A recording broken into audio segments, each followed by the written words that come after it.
só janeiro. 2025 será incrível, incrível, incrível. Estou louco para chegar esse 2025. Está quase. Será incrível. Então, semana de ativação. Nós teremos nomes poderosos que Deus tem usado, pessoas que o Senhor tem usado para estar conosco aqui, já ativando o mês. E aí a gente já entra fevereiro, março, abril. E a ideia é que cada mês a gente tenha um grande evento na igreja. Eu estive ministrando agora em novembro com o Cláudio Duarte. E já estou falando com ele para esse ano ele poder estar aqui com a gente também. A gente está acertando várias coisas, várias agendas. Então vai ser assim, vai ser 2025 será o ano do Senhor nos abençoar. Será um ano de sede, de fome da presença do Senhor. Abra sua Bíblia em Levíticos capítulo 25, é o texto que eu quero fazer leitura com você. Levíticos capítulo de número 25.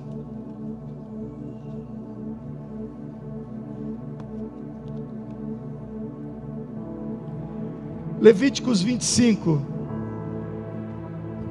Você que nos assiste aí na sua casa, no seu trabalho, aonde você está conectado conosco, temos centenas de pontos conectados conosco neste momento. Deus abençoe você aí também. Levíticos capítulo de número 25.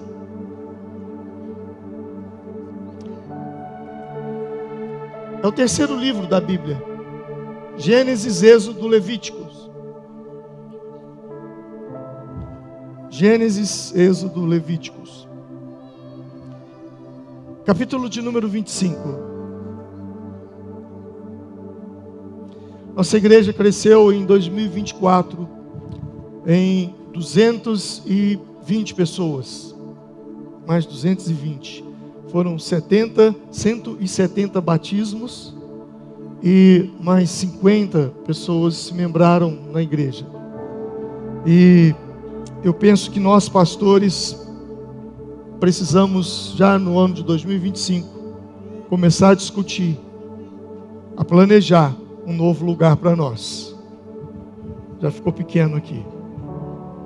E a gente tem um espaço grande, a igreja tem um espaço de mais de 6 mil metros quadrados, e a gente precisa, na verdade, são quase 8 mil metros, né? 8 mil metros quadrados. A gente precisa pensar num espaço maior para pelo menos 7 mil pessoas assentadas. Porque 2025 será um ano de muita colheita. Levítico capítulo 25, versículo 8. O ano do jubileu.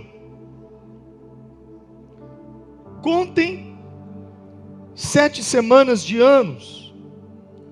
7 vezes 7 anos.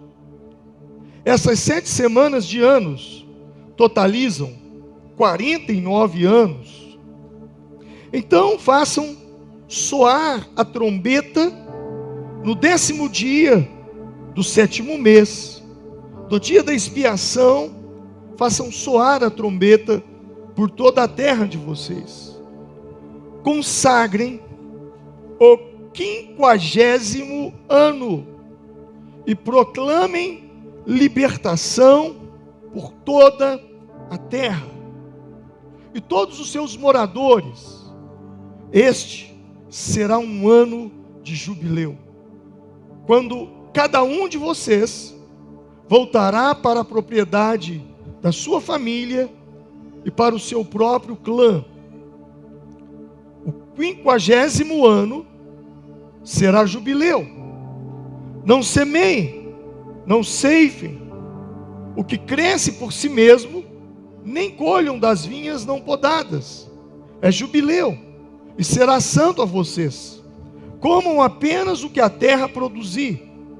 Neste ano do jubileu, cada um de vocês voltará para a sua propriedade. Se vocês venderem alguma propriedade ao seu próximo, ou se comprarem alguma propriedade dele, não explorem o seu irmão. O que comprarem do seu próximo será avaliado com base no número de anos deste jubileu.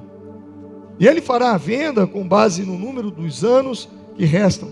Quando os anos forem muitos, vocês deverão aumentar o preço, mas quando forem poucos, deverão diminuir o preço, pois o que ele está lhes vendendo é um número de colheitas. Não explorem um ao outro, mas temam a Deus, o Deus de vocês. Eu sou o Senhor, o Deus de vocês. Amém.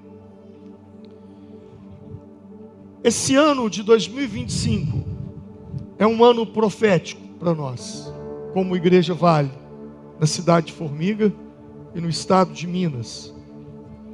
Esse ano de 2025, a igreja completará 50 anos de fundação, 50 anos de existência, 50 anos que a igreja foi plantada nessa cidade. Muitos de nós ainda não tínhamos nascido, outros ainda eram bebês, crianças, quando a igreja foi plantada nessa cidade. Isso aconteceu em 1975. Então eu digo que 2025 será um ano profético para nós. 50 é uma data profética. O número 50 na Bíblia é um número profético que aponta para algo. É um número que aponta para a colheita. A festa de Pentecostes, ela era realizada 50 dias após a Páscoa, e era chamada a festa da colheita.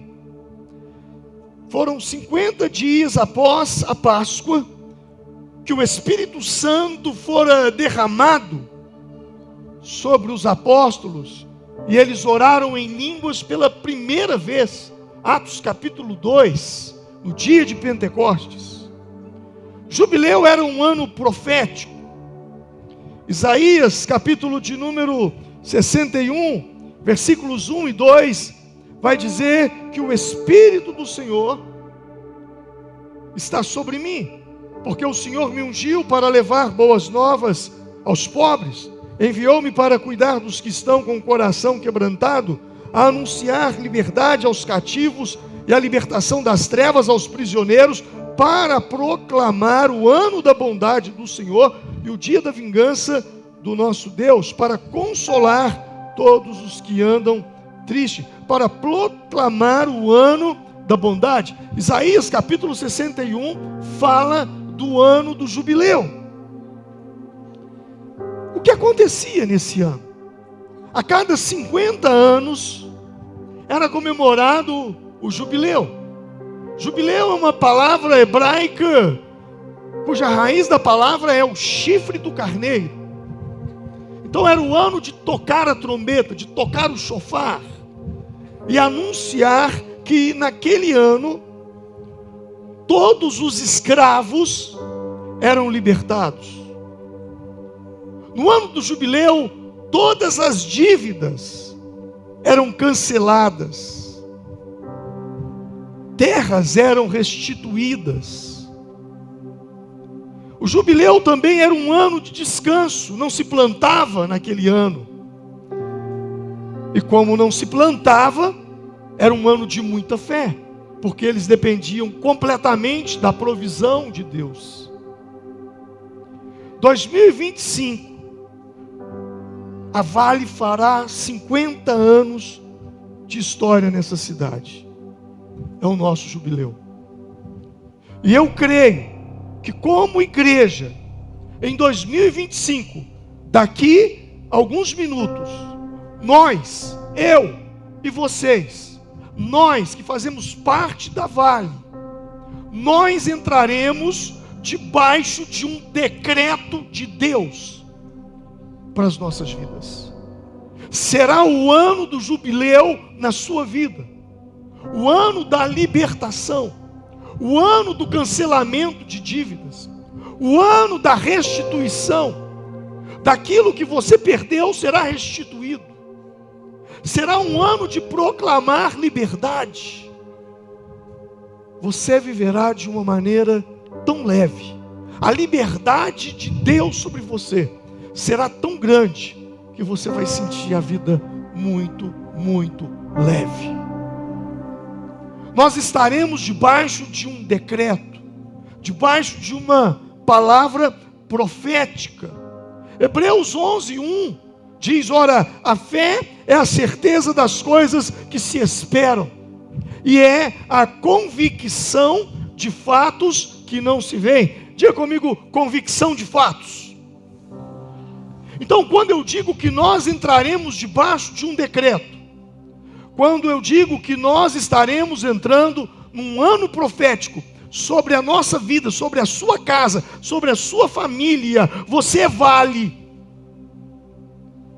Eu não estou falando isso por falar, eu estou falando isso baseado numa convicção de fatos. E quais são os fatos? Que a cada 50 anos se celebrava o jubileu, a cada 50 anos se celebrava o ano do Senhor, o ano da restituição, o ano da libertação, o ano da bênção. Então, entre em 2025, lançando seus pés sobre uma palavra. Nós estamos completando 50 anos, e 50 anos é um ano poderoso em Deus. Eu digo que é um ano profético. Levíticos capítulo 25, versículo 10 diz: consagrem o 50º ano e proclamem liberdade por todo o país, todos os seus habitantes. Este será o ano de jubileu, quando cada um de vocês voltará para a propriedade da sua família. Olha o que o texto está dizendo: consagrem 50 anos. A cada 50 anos, a palavra é 50º. Consagrem. Então será um ano de consagração.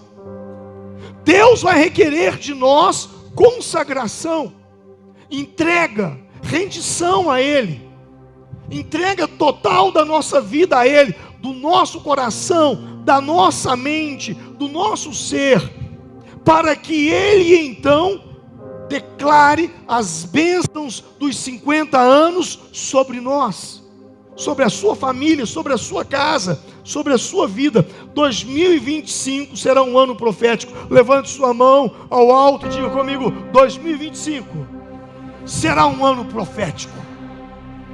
Você crê nisso? E quando se fala de ano profético, a pergunta é: como viver num ano profético? O texto já diz consagração. Mas quando se fala em ano profético, sabe o que vem à minha mente? Davi, o rei Davi. Eu desconheço alguém humano que tenha vivido de forma mais profética do que Davi. Eu desconheço. Talvez você até hoje não se atentou para quem era Davi. O pastor Edilson fez agora há pouco um apelo para que você leia a Bíblia toda agora esse próximo ano, e você vai aprender que Davi, 62 capítulos da Bíblia contam a história de Davi. 62 capítulos da Bíblia. Ele é citado 59 vezes no Novo Testamento, mais do que qualquer outro personagem do Antigo Testamento. Ao longo da Bíblia, Davi é mencionado 900 vezes. Ele é descrito em 2 ocasiões nas Escrituras como o homem segundo o quê? O coração de Deus. 1 Samuel 13, Atos 13, 22, vai dizer que ele era um homem segundo o coração de Deus. Davi foi autor da maioria dos salmos. Davi foi músico, foi poeta, foi guerreiro, foi general, foi comandante, foi rei, foi adorador. E quando eu olho para a vida de Davi, eu vejo que tudo na sua vida se movia de uma forma profética. Ele via o profético em tudo. E eu quero mergulhar com você nas Escrituras agora, e nós aprendemos com Davi como que nós devemos nos comportar em 2025 para que de fato seja um ano de jubileu na nossa casa, na nossa vida. Um ano de libertação, um ano de provisão, um ano de restituição, um ano de cura, um ano de derramamento do Espírito Santo. Até a escolha de Davi para ser rei foi de forma profética. Quando Samuel vai à casa de Davi, você conhece a história. Ele chega ali e diz: olha, o Senhor me mandou ungir um rei aqui. E Jessé, o pai de Davi, chama todos os filhos, menos Davi. E quando Samuel olhou para o primeiro que ali estava, ele disse: eu estou diante do rei de Israel. E o Senhor disse: não, você olha para a aparência, mas eu olho para o coração, ele não está aqui. E então ele diz: mas você não tem mais nenhum filho? E Jessé disse: não, eu tenho, o Davi está lá no campo, ele é pastor de ovelhas, está cuidando do rebanho, está lá no meio do pasto. Não, tragam, porque enquanto ele não chegar, nós não vamos nos assentar à mesa. E então trouxeram Davi, e quando Davi entra, aquele jovem ruivo, sem aparência, sem aspecto de rei, sem aparência de guerreiro, sem postura, o Senhor diz: agora sim, você está diante do rei de Israel. Mas o que me chama a atenção é que antes disso acontecer, Saul era rei em Israel. Por 40 anos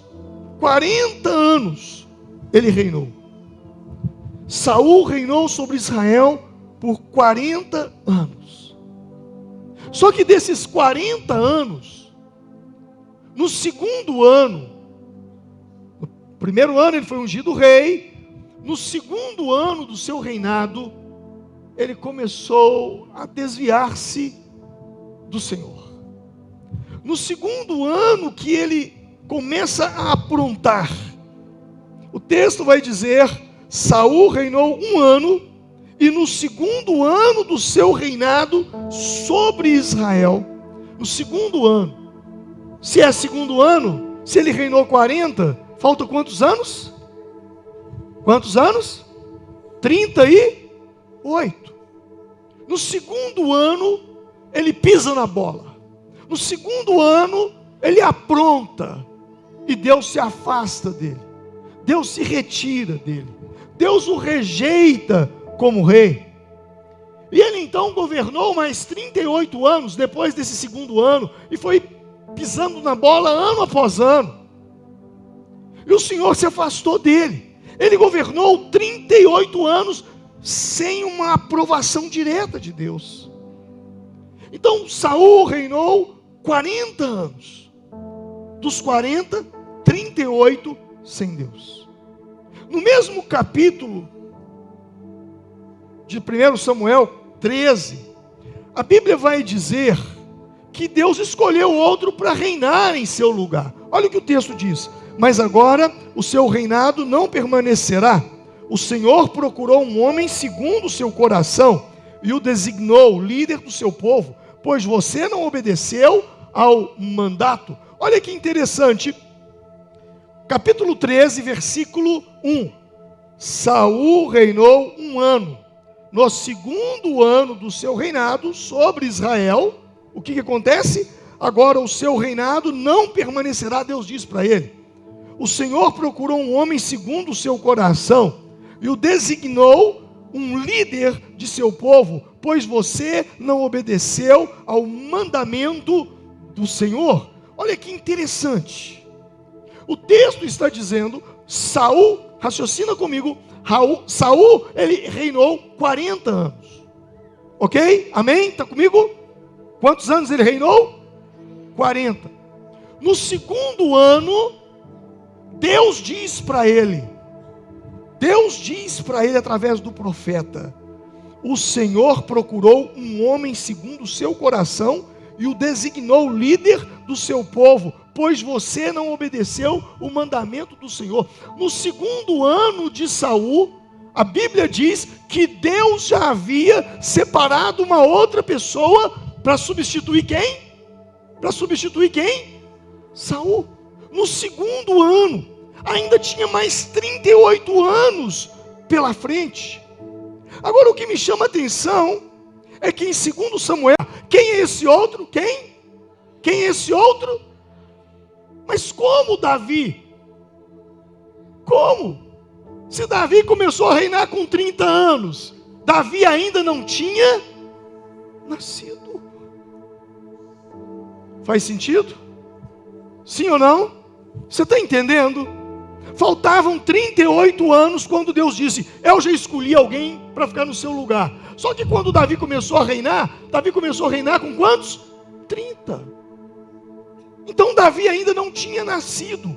8 anos depois dessa palavra de Deus, 8 anos depois, foi que Davi nasceu. Então quando eu olho para isso, eu vejo o quanto a vida de Davi era profética. Quando Davi começou a reinar, ele tinha 30 anos.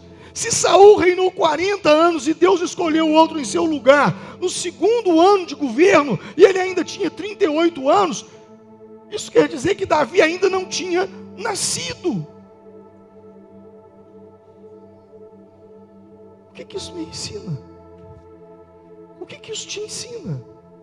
Que o que Deus tem com você já foi preparado por Ele antes do seu nascimento. Deus tem um propósito para cada um de nós. E não existe lugar mais seguro na face da terra do que viver dentro do propósito de Deus. Viver dentro do propósito de Deus é viver dentro de uma vida de realizações. Viver fora do propósito de Deus é viver dentro de uma vida de frustrações. Deus escolheu Davi antes de ele nascer. Assim como Deus criou um propósito para Davi antes do seu nascimento, Deus criou um propósito para você antes do seu nascimento. Agora, a pergunta que está coçando aqui na minha língua para fazer é: você está vivendo o propósito que Deus tem para você?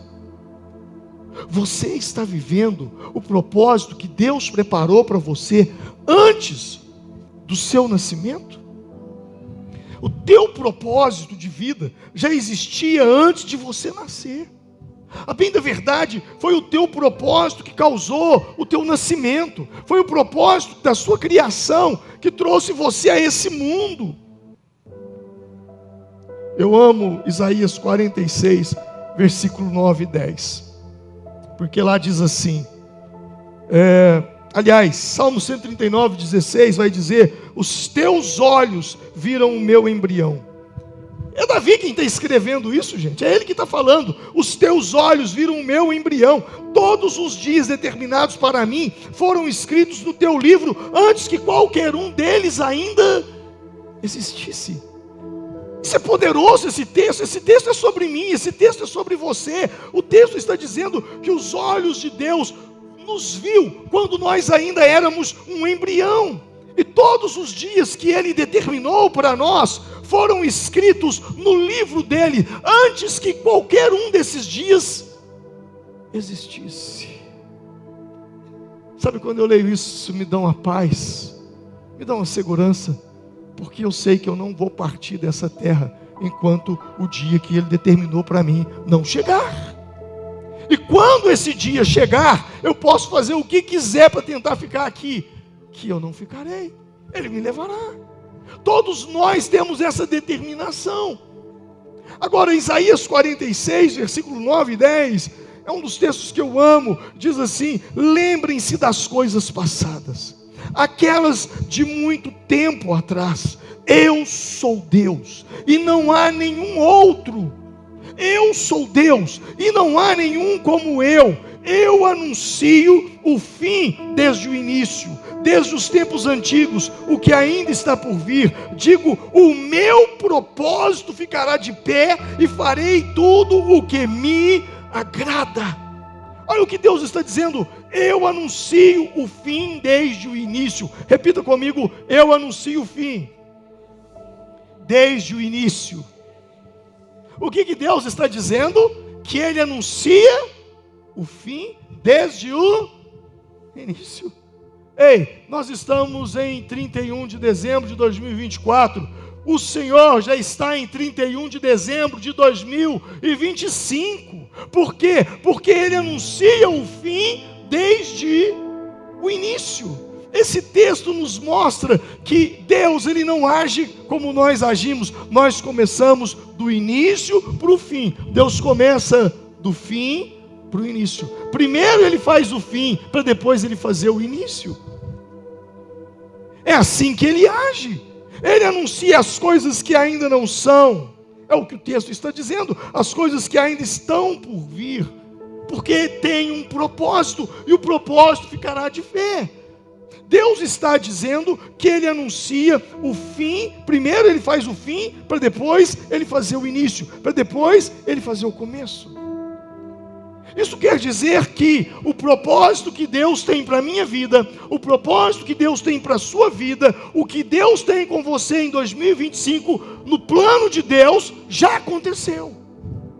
Aquilo que para nós é futuro, para Deus é passado. Ele já passou por lá. Ele já visitou lá. Ele já fez o fim. Quando eu leio esse texto, eu entendo uma coisa. Deus faz o fim para depois fazer o início. Isso quer dizer que o fato de você ter nascido é que já existe algo que Deus terminou, que você nasceu para começar. Eu vou repetir. O fato de você ter nascido quer dizer que já existe algo terminado por Deus, que você nasceu para começar. Isso é poderoso. Diga comigo, o fato de eu ter nascido quer dizer que já existe algo terminado, que eu nasci para começar. Você entendeu o que você disse? Há um propósito. Há um projeto. Deus já fez. Aquilo que para mim é futuro, para Ele é passado. Aquilo que a gente vai começar, Ele já terminou.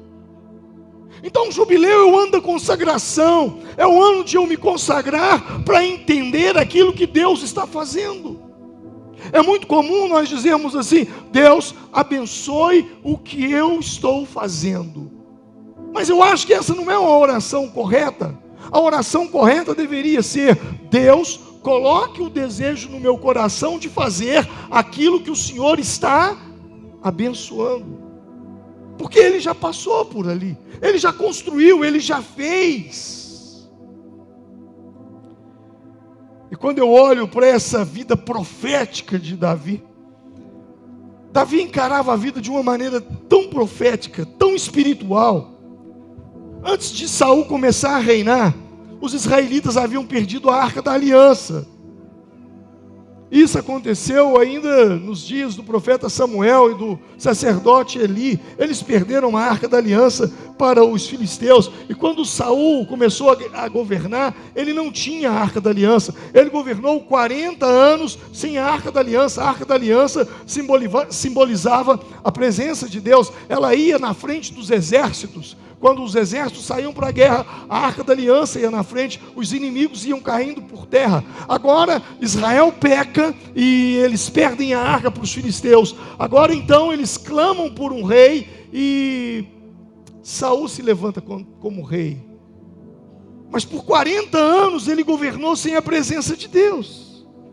E quando Davi se torna rei, poucos meses depois, o que ele diz? Naquele dia Davi teve medo de Deus e perguntou: como poderei levar a arca de Deus? Quando Davi assume o governo, a primeira preocupação dele era: eu preciso trazer a arca de Deus.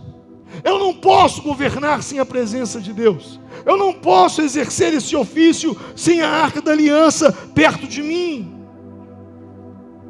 Viver de maneira profética é viver de forma a não ignorar o mundo espiritual. Viver de maneira profética é você entender que não tem jeito de separar o material do espiritual. Ei, não, aqui na igreja eu sou um servo de Deus, aqui eu levanto minhas mãos, aqui eu oro. Lá na minha empresa, não, lá eu sou um profissional, extremamente profissional, e quando eu fecho a porta, Deus fica do lado de fora, porque aqui quem está aqui agora é o profissional. Não é sobre isso. Não tem como você separar a vida física, a vida emocional, a sua vida profissional, a sua vida conjugal, todas as áreas da sua vida. Não tem como você separar isso da sua vida espiritual. Não tem como você ser um ser espiritual somente no domingo, quando você entra nesse lugar e canta alguns louvores e lê a Bíblia e faz algumas orações. Não! A nossa vida espiritual, ela é 24 horas por dia. Nós não podemos dizer assim: agora eu vou tirar a minha roupa de espiritual, vou colocar no guarda-roupa e vou viver a minha vida material aqui fora. E domingo eu vou no guarda-roupa, abro e pego a minha vida espiritual, a roupa de vida espiritual. Não! Davi está dizendo: ei, eu sou um rei. Eu sou um político, eu vou governar uma nação, essa agora é a minha profissão. Eu vou governar homens, vou governar ministros. Eu preciso da presença de Deus, eu não posso fazê-lo. Quando você encarar isso, que você não pode fluir, que você não pode romper na sua vida profissional, nos seus estudos, nos seus sonhos, sem a presença de Deus. A minha oração é que você viva dizendo assim: eu preciso da presença de Deus para vender, eu preciso da presença de Deus para comprar, eu preciso da presença de Deus para atender, para montar um processo, para fazer uma defesa, para construir um projeto, para desenhar uma casa. Eu preciso da presença de Deus para cuidar de um dente, para cuidar de um braço. Eu preciso da presença de Deus para dirigir um veículo. Eu preciso da presença de Deus para costurar uma roupa. Ei, você precisa entender que a sua vida espiritual, ela jamais acaba, é o tempo todo. Que você possa dizer como Davi: eu não vou governar, eu não vou trabalhar sem a presença de Deus. Mas houve um período na vida de Davi que foi tenso. A Bíblia diz em 2 Samuel capítulo 21, que houve nos dias de Davi uma fome de 3 anos consecutivos. 3 anos. Uma crise financeira, uma inflação enorme. As pessoas estavam passando uma dificuldade, elas não conseguiam comprar, elas não conseguiam vender. Provavelmente não havia chuva, uma série de fatores provavelmente aconteceram. O fato foi que houve uma fome, e com certeza os ministros do governo de Davi diziam: olha, nós estamos passando por uma crise hídrica, não há chuva. Se não há chuva, não há plantio, não há colheita, não há pasto, não há gado. Então o povo está em fome. Mas o que Davi faz? O que ele faz? Davi, o que ele faz? Consulta ao Senhor. E o Senhor lhe disse: o que está acontecendo é por causa de Saul e da sua casa sanguinária, porque ele matou os gibeonitas. Deus mostra para Davi o que está acontecendo de ruim, a fome que já vai para 3 anos, é por causa de Saul. Davi provavelmente diz: mas o que eu tenho a ver com isso? Saul é Saul, eu sou Davi. Deus diz: não, Saul fez uma coisa, ele quebrou uma aliança. Ouça o que eu vou te dizer, meu irmão: toda quebra de aliança resulta em maldição. Toda quebra de aliança resulta em maldição. Saul, ele quebrou uma aliança. Que aliança que era essa? A aliança que Josué, há 400 anos antes, havia feito com os gibeonitas. Então Josué fez um tratado de paz com eles, garantindo-lhes poupar-lhes a vida, e os líderes da comunidade o ratificaram com juramento. olha, nós vamos proteger os gibeonitas, não vamos matá-los, vamos deixar com que eles vivam no nosso meio. E por 400 anos eles viveram entre os judeus. Mas quando chegou nos dias de Saul, Saul mandou matar os gibeonitas. E agora Saul morre. Bom, parece que tudo acabou. Não, a conta chegou. 3 anos de fome por causa de uma maldição, de uma quebra de aliança de Saul. Davi consulta a Deus. Deus fala, é por causa dos gibeonitas. E aí sabe o que Davi faz? Davi chama os gibeonitas. 2 Samuel capítulo 21, versículo 3. Disse, pois, Davi aos gibeonitas: o que vocês querem que eu vos faça? E que satisfação vos darei, para que abençoes a herança do Senhor? E os gibeonitas, eles falaram, olha, nós não queremos prata, nós não queremos ouro, nós não queremos indenização pelos nossos que foram mortos pelo Saul. Então o que vocês querem? Davi perguntou. E eles responderam, de seus filhos, de Saul, de seus filhos, se nos deem 7 homens, para que os enforquemos ao Senhor em Gibeá de Saul, o eleito do Senhor. E disse o rei, eu os darei. Eu os darei. É aí que começa a história de Rispa. Depois você lê na Bíblia, é uma história incrível, de uma mãe, os filhos foram 7, 2 filhos de Saul, que ele teve com uma concubina Rispa, e 5 netos dele foram enforcados, e eles não foram sepultados, eles ficaram ali, os abutres, os urubus, as aves de rapina vindo sobre eles ali, e aquela mãe ficava ali, com seus 2 filhos enforcados, tentando uma cena terrível. Depois você estuda sobre isso, você vai ver que lição nós temos com essa mulher que chamava Rispa. O fato foi que Davi permitiu. Então eles enforcaram esses 7 homens, os gibeonitas fizeram isso.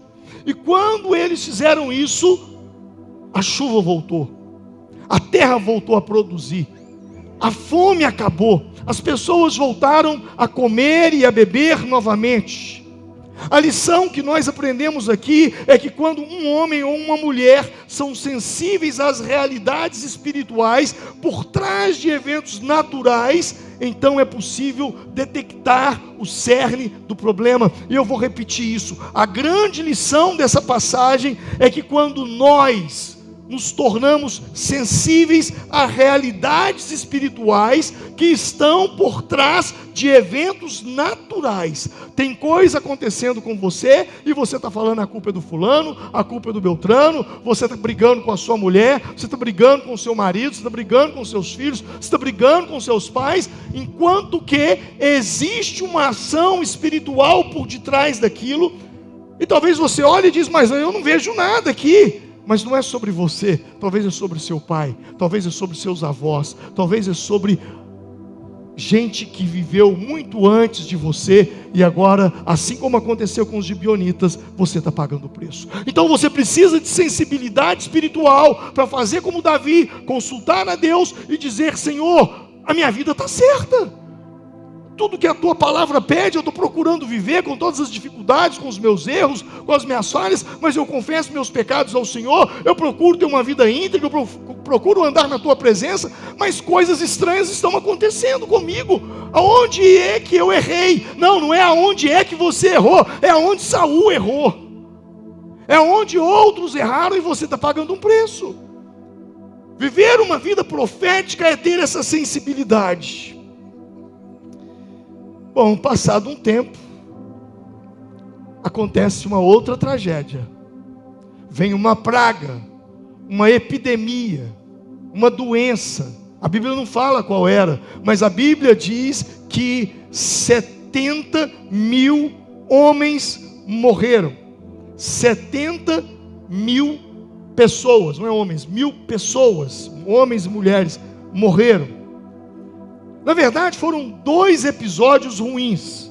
Foi o adultério de Davi com Batseba, seguido da morte de Urias, marido da mulher que ele adulterou, e logo a seguir a Bíblia diz que Satanás incita o coração de Davi para fazer um levantamento. Davi faz um censo, e quando ele faz aquele censo para saber quantos carros de guerra, quantos cavalos de guerra, quantas armas ele tinha, quantos soldados ele tinha, quando ele faz aquele levantamento e ele vê que o exército dele era grande, ele diz: eu sou bom mesmo. Não é sobre Deus, é sobre mim. A soberba entra no seu coração, a arrogância entra no seu coração. Ele começa então a pensar que já não é Deus quem deu tudo para ele, é ele próprio, a sua força, a sua inteligência, a sua capacidade, suas habilidades, os seus homens que eram habilidosos em guerras, treinados em guerras. Naquele dia, Deus permitiu uma praga. 70.000 pessoas caíram, morreram, por causa de um censo que ele levantou.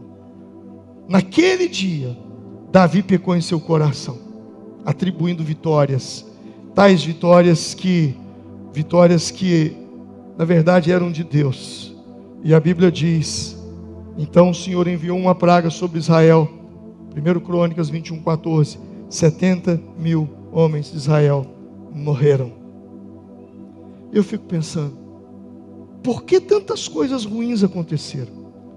Onde tudo isso começou? Aonde? Davi faz um censo, vem uma praga. Davi, que era um homem tão temente a Deus, adultera com Batseba, uma mulher que era casada. A mulher engravida e diz: olha, estou grávida. Manda um WhatsApp para ele: estou grávida, menstruação não veio. Davi diz: cadê seu marido? Meu marido está na guerra. Como é que eu vou explicar que eu estou grávida se meu marido está na guerra há meses? Davi então manda chamar Urias. Chama o marido dela, traz ele, põe ele deitado com ela, para ele ter relação com ela, porque aí tudo bem, não tinha exame de DNA, fica tudo tranquilo. O filho é do Urias. Só que o cara era tão fiel ao seu rei, que ele falou assim: meu rei, eu não posso voltar para casa com a minha mulher. Por quê? Porque os homens estão caindo no campo de batalha. Eu não posso. Eu sou tão fiel ao Senhor que eu não vou ficar com a minha mulher. Eu vou ficar aqui na porta do palácio como guarda. Davi coçou a cabeça e falou: não deu certo. Plano B. Manda uma carta para o general e diz: coloca Urias no fronte da guerra, num lugar onde ele vai morrer. E aí eles colocaram ele naquele lugar e ele morreu. E Davi agora então assume a mulher, assume a gravidez, casa-se com ela. Agora tudo bem, porque agora ela é viúva.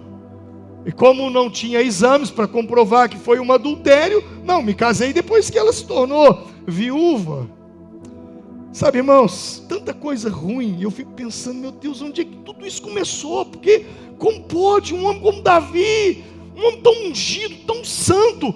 Vocês viram tudo que eu falei dele lá no início da minha pregação sobre ele? Quantas vezes a Bíblia fala dele? O homem que foi, por 2 vezes, a Bíblia o chama de homem segundo o coração de Deus. Agora, o que aconteceu com esse coração de Deus, esse homem? Tem um versículo que passa despercebido aos nossos olhos, que pode explicar tais atitudes na vida de Davi. E eu fico pensando: que transformação foi essa que aconteceu? Que transformação foi essa? Na guerra contra os amonitas, a Bíblia diz assim: Davi tirou a coroa da cabeça do rei deles. Esse versículo explica tudo. Esta era feita de ouro, pesava 35 quilos e tinha pedras preciosas, e foi colocada na cabeça de Davi, e ele trouxe de Rabá uma grande quantidade de bens. Olha o que a Bíblia diz. A Bíblia diz que Davi tirou a coroa da cabeça do rei amonita e colocou sobre o quê? A sua cabeça.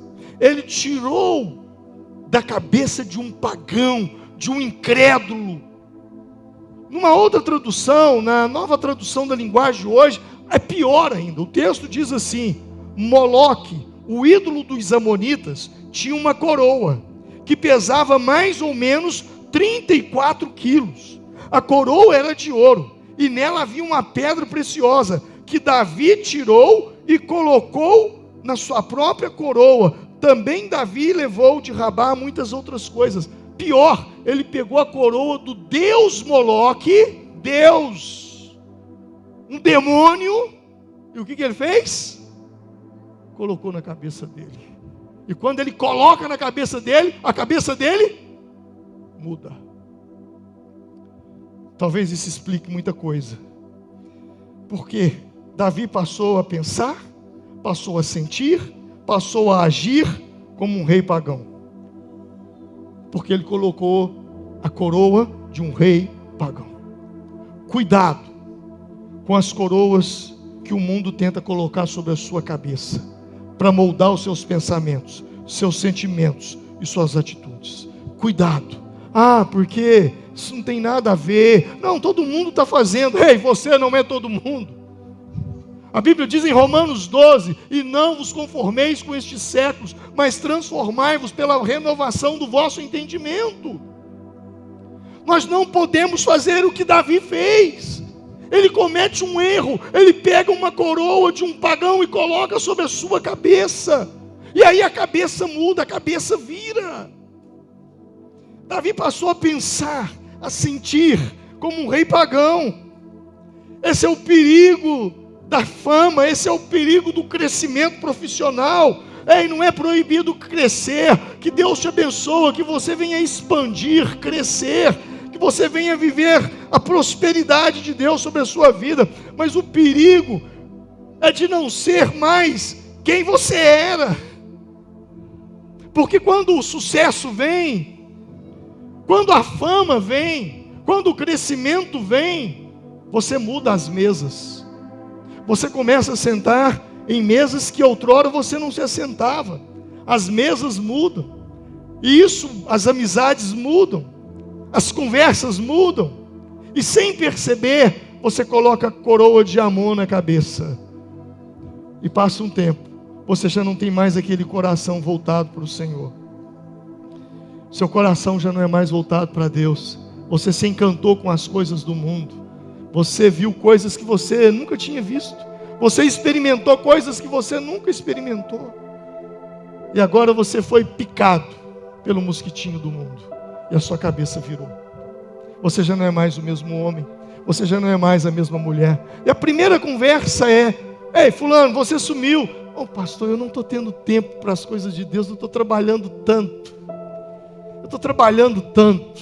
Você já não é mais aquele homem que orava, você já não é mais aquela mulher que jejuava, você já não é mais aquela pessoa que buscava a Deus.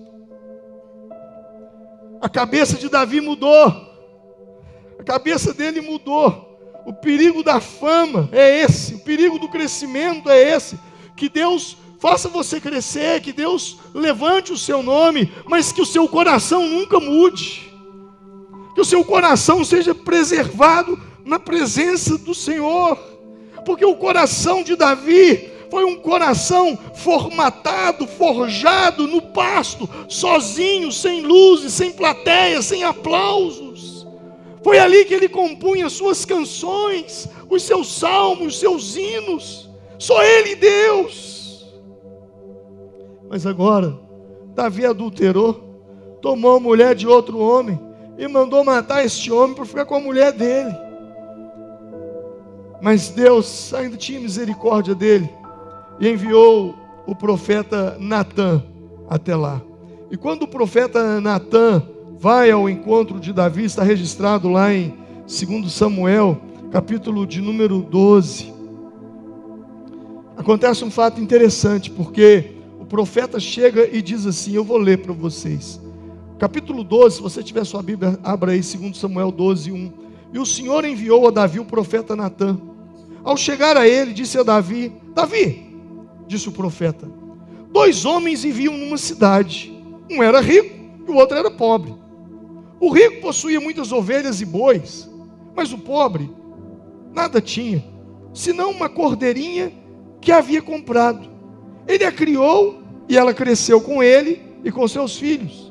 Ela comia junto dele, bebia do seu copo e até dormia em seus braços.